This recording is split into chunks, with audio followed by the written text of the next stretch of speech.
¿Cuáles son los lugares más extraños que han encontrado en la Tierra? En 2009, viajaba haciendo autostop por el suroeste de Estados Unidos. Era una etapa de mi vida en la que necesitaba desconectarme de todo, el estrés del trabajo, una relación complicada y esa sensación de vacío que a veces se instala sin razón. Con una mochila a la espalda, una tienda de campaña y unos pocos dólares, avanzaba por carreteras secundarias, durmiendo muchas veces bajo las estrellas. Un día, me encontraba entre Las Vegas y Rachel, cerca de la conocida Área 51. Aquella zona estaba completamente desierta, solo carretera, montañas a lo lejos y un paisaje árido donde ni siquiera los cactus parecían con vida. Ya caía el sol cuando decidí buscar un lugar para acampar. Fue entonces cuando lo vi. Una casa. Solitaria, demasiado simétrica, en medio de la nada, como si alguien la hubiera colocado allí deliberadamente. Era de una sola planta, construida con un material metálico oscuro, y lo más extraño, no tenía ventanas. Solo una puerta al frente. Lo raro es que en esa región no debería haber ningún tipo de estructura. El pueblo más cercano quedaba a muchos kilómetros. Me acerqué con cautela. Junto a la puerta había una pequeña mesa metálica con una campanilla de cobre, del estilo antiguo, como las que se usan en hoteles. No había pomo ni timbre, solo esa campanilla. Movido por la curiosidad, la toqué. El sonido fue grave, profundo, y pareció extenderse más allá de lo físico, como si vibrara dentro de mí. En ese instante, la puerta se abrió lentamente, y de su interior salió una ráfaga de aire frío, húmedo, con un olor entre madera mojada y algo que no pude identificar. Me incliné un poco para mirar. Dentro había un pasillo largo, recto, que se perdía en la oscuridad. La luz del atardecer apenas alcanzaba a iluminar los primeros metros. No se oía nada. Pero sentí, con claridad, que había alguien, o algo, esperando. No entré. Algo dentro de mí gritaba que no lo hiciera.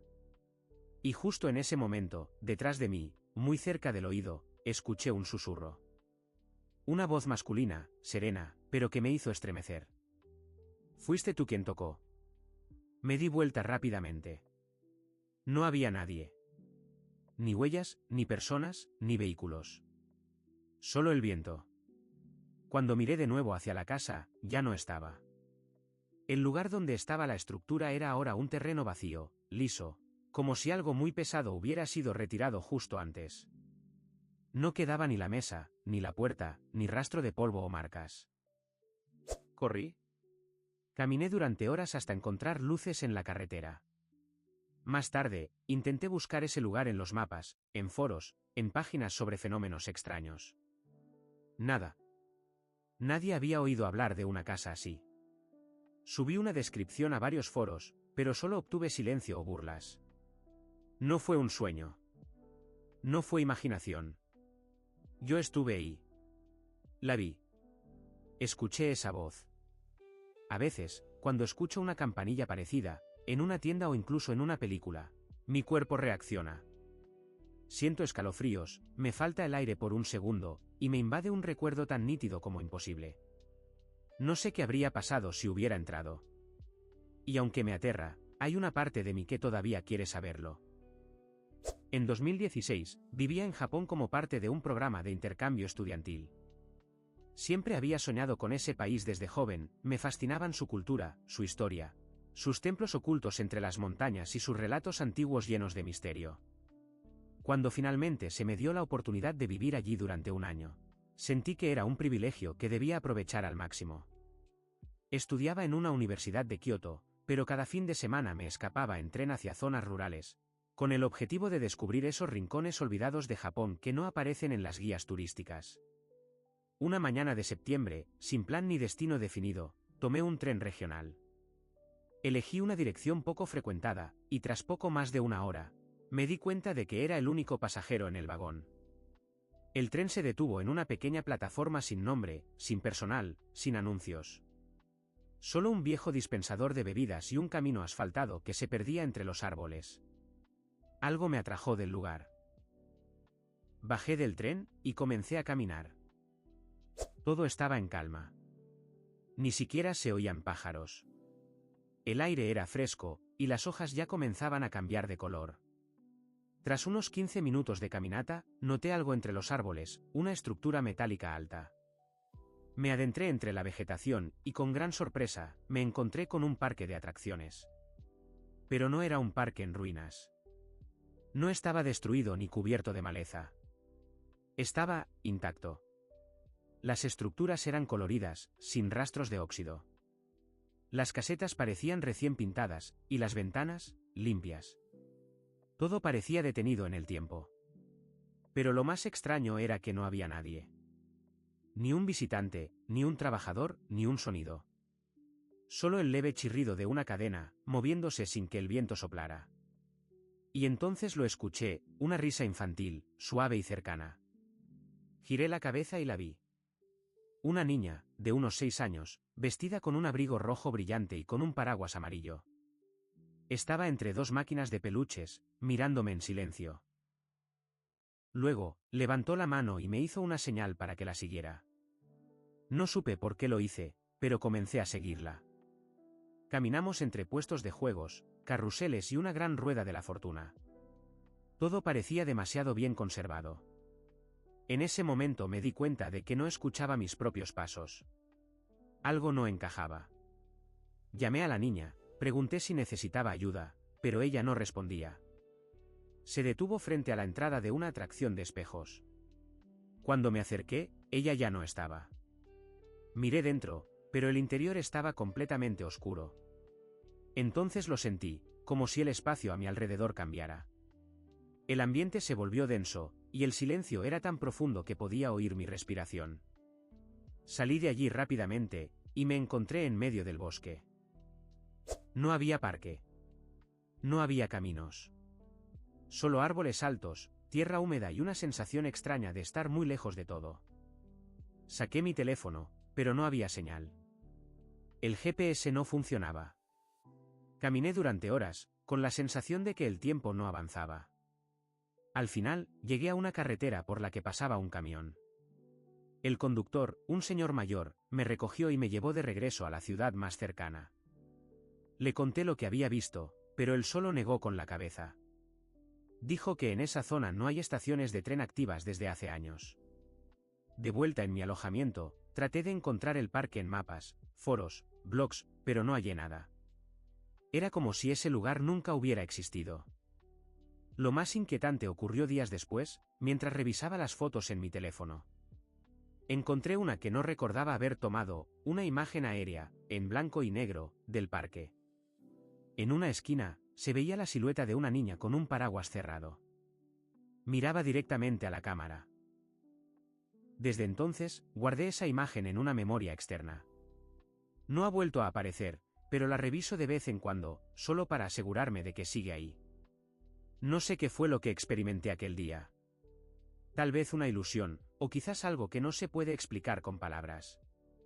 Pero si alguna vez estás en Japón, y tu tren se detiene en una estación sin nombre, piénsalo 2 veces antes de bajar.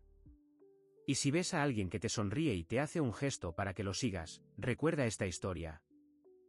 Esta historia no la cuento muy seguido. No porque no quiera, sino porque nunca supe bien cómo. No es el tipo de relato que uno comparte tomando café o en una charla casual. Incluso hoy, tantos años después, a veces me pregunto, ¿y si nunca salimos de allí realmente? ¿Y si todo lo que vino después es parte de ese lugar? En 2013, tenía 24 años y una sensación de invencibilidad que solo se tiene en esa etapa de la vida. Mi mejor amigo Sebastián y yo decidimos hacer un viaje en moto por el suroeste de Polonia, a través de las montañas de los Sudetes. Queríamos desconectarnos por completo del mundo, nada de teléfonos, planes o rutas marcadas. Solo nosotros, nuestras motos, una tienda de campaña y el deseo de descubrir rincones escondidos, antiguos, silenciosos. Durante los primeros días todo fue perfecto. Cruzamos ríos, exploramos pueblos detenidos en el tiempo, charlamos con personas mayores que nos ofrecían frutas o historias. Acampábamos bajo las estrellas y hablábamos de la vida sin preocuparnos por nada. Pero el tercer día, ya en una zona más remota, tomamos un camino equivocado.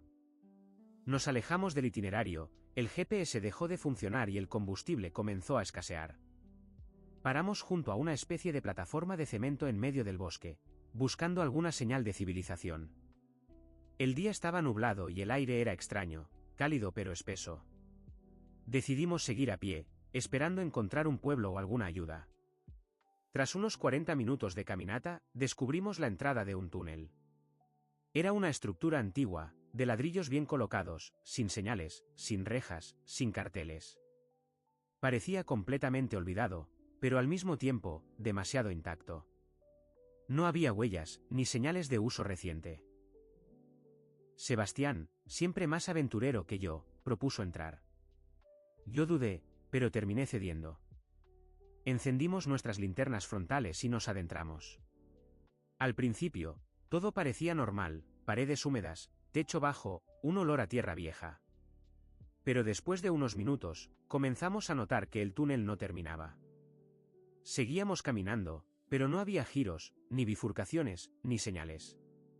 Solo una línea recta interminable. Hice una marca en la pared con mi navaja. Seguimos caminando. 20 minutos después, pasamos junto a esa misma marca. Era exactamente igual. Pensamos que quizás nos habíamos desorientado, pero el túnel no tenía vueltas. Era como si estuviéramos atrapados en un bucle. Intentamos regresar. Caminamos en dirección contraria, pero nada cambiaba. El ambiente se volvió más frío, las linternas comenzaron a parpadear, y el silencio se hizo tan profundo que los latidos del corazón parecían resonar en los muros. Escuchamos un sonido lejano, como un retumbar metálico, suave pero constante. Como si algo se moviera por debajo de nosotros. Fue entonces cuando Sebastián se detuvo, respiró profundo y empezó a recitar una oración en voz baja. Nunca lo había visto hacer algo así. Luego, nuestras linternas se apagaron al mismo tiempo. La oscuridad era total. No podíamos ver nuestras propias manos. Solo el silencio, y esa sensación de que algo, o alguien, estaba cerca. No gritamos. No corrimos. Simplemente nos quedamos inmóviles. Y entonces, sin previo aviso, una luz blanca intensa nos envolvió. Parpadeé. Y al abrir los ojos, estábamos nuevamente en la plataforma de cemento, justo frente al túnel. El cielo estaba despejado, el viento soplaba, y los pájaros cantaban. Miré el reloj, había pasado 1 hora y 25 minutos. Pero dentro del túnel, sentimos que fue mucho más. Quizás horas. Quizás un día. Volvimos a las motos en silencio. Nadie dijo nada.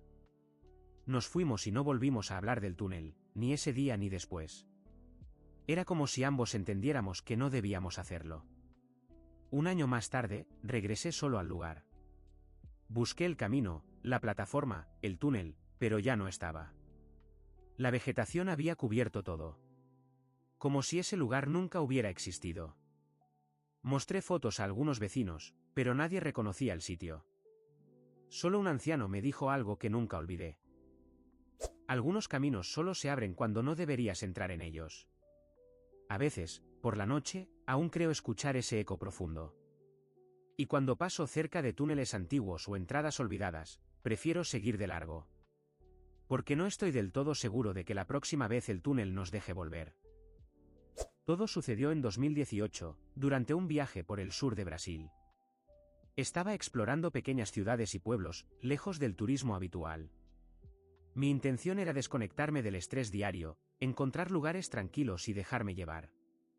Había alquilado un coche y me movía sin rumbo fijo, simplemente siguiendo la carretera. Una tarde, mientras el sol comenzaba a ponerse y la niebla ligera cubría el camino, me encontré en una zona donde no aparecía ningún alojamiento en el GPS. Empezaba a preocuparme, hasta que, tras una curva, apareció un edificio que parecía sacado de otra época. Era una posada de 2 plantas, con una fachada de madera antigua y un letrero colgante en el que se leía: Estalagem da Meia-Noite, que en portugués significa posada de medianoche. El lugar tenía un aire acogedor. Se notaba antiguo, pero bien cuidado. Entré. El interior era cálido, con muebles de madera oscura, un aroma a lavanda flotando en el aire y una luz tenue proveniente de lámparas de mesa. Me recibió una señora mayor con cabello blanco recogido en un moño. Me miró con una sonrisa suave, como si ya supiera que yo iba a llegar. Hoy no esperamos a nadie más, me dijo. Pero parece que usted ha llegado justo a tiempo. Sin necesidad de documentos, me entregó una llave antigua con el número 7 grabado en el llavero. Subí por una escalera de madera crujiente hasta la habitación asignada. Era sencilla, pero estaba impecable: una cama grande, una silla junto a la ventana, una alfombra tejida a mano, y frente a la cama, un espejo ovalado montado sobre un tocador. Había algo familiar en ese ambiente, aunque no lograba identificar qué. Me duché, cerré la ventana y me acosté. Me quedé dormido rápidamente. Pero en algún momento de la noche, desperté. No por algún sonido, sino por una sensación. Como si algo hubiera cambiado. La habitación seguía en silencio, pero cuando miré hacia el espejo, noté que ya no estaba. En su lugar, había una pared lisa, sin marcas. Como si nunca hubiera habido espejo allí. Sentí una incomodidad extraña, pero no miedo. Me volví a dormir con la idea de que tal vez lo había soñado. Sin embargo, por la mañana, al bajar al vestíbulo, noté algo diferente. El lugar no era el mismo. Las lámparas no encendían, el polvo cubría los muebles, y no había nadie. La recepción estaba vacía. Las ventanas tenían los cristales rotos y el suelo crujía de forma inquietante. Salí y al mirar el edificio desde afuera, era completamente distinto al que había visto la noche anterior. El cartel colgaba torcido, apenas legible. La fachada estaba deteriorada, las paredes manchadas por el paso del tiempo. Todo lucía abandonado desde hacía años. Caminé hacia el centro del pueblo y encontré a un hombre mayor sentado en una plaza. Le pregunté por la posada. ¿La Stalagen Dameyanoite? Repitió sorprendido. Ese lugar ya no existe. Hace mucho que cerró. Hubo un incendio hace años. Dicen que fue un accidente, pero nadie sabe con certeza qué ocurrió. Le conté que había dormido allí la noche anterior. Mostré una foto en mi teléfono, pero para mi sorpresa, ya no estaba. Ninguna de las imágenes tomadas esa noche aparecía en mi galería. Solo las de días anteriores. Revisé una y otra vez, pero fue en vano. Pensé que tal vez me había equivocado de lugar, que era solo una coincidencia, o un malentendido. Pero al regresar al coche, revisando mi mochila, encontré algo que no recordaba haber guardado: la llave. Pesada, antigua, con el número 7 tallado en madera oscura. Exactamente como la que me entregó la señora. No sé qué fue lo que viví. Tal vez fue una ilusión provocada por el cansancio. Tal vez fue una coincidencia extraña. Pero hay noches, especialmente cuando todo está en silencio, en que vuelvo a sentir ese aroma a lavanda, y escucho a lo lejos el leve tic-tac de un reloj que marca la medianoche.